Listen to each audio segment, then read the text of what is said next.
কম চিনি খাওয়ার কথা বলা হয় কেন? শুধু কি এটি ডায়াবেটিস? চিনিকে সাদা বা রিফাইন করার জন্য বেশ কতগুলো রাসায়নিক ব্যবহার করা হয়। এই রাসায়নিকগুলি আমাদের শরীরের বিভিন্ন রকমের সমস্যার সৃষ্টি করে। আখের রসকে সাদা করার জন্য সালফার ডাই অক্সাইড দিয়ে ব্লিচ করা হয়, যা থেকে অ্যালার্জি, শ্বাসকষ্ট, অ্যাজমা, মাথা ব্যথা এগুলি হতে পারে।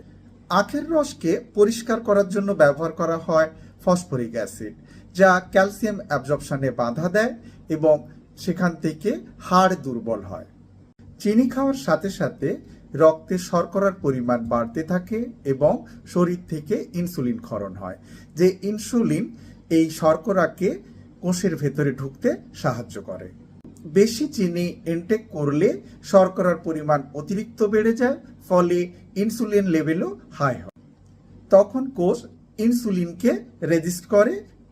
এর জন্য টাইপ 2 ডায়াবেটিস সুগার লিভারে ফ্যাট হিসেবে জমতে থাকে, যা নন অ্যালকোহলিক ফ্যাটি লিভার। শর্করা এলডিএল এবং ট্রাইগ্লিসারাইডের মাত্রা বাড়িয়ে দেয়, এইচডিএল এর মাত্রা কমিয়ে দেয়, যা থেকে স্ট্রোক এবং হার্ট অ্যাটাকের সম্ভাবনা বাড়ে। অতিরিক্ত শর্করা হাঙ্গার কন্ট্রোলিং হরমোনগুলোকে সঠিকভাবে কাজ করতে দেয় না, ফলে ঘন ঘন খিদে পায়, বেশি খাওয়া হয় এবং ওজন বাড়ে।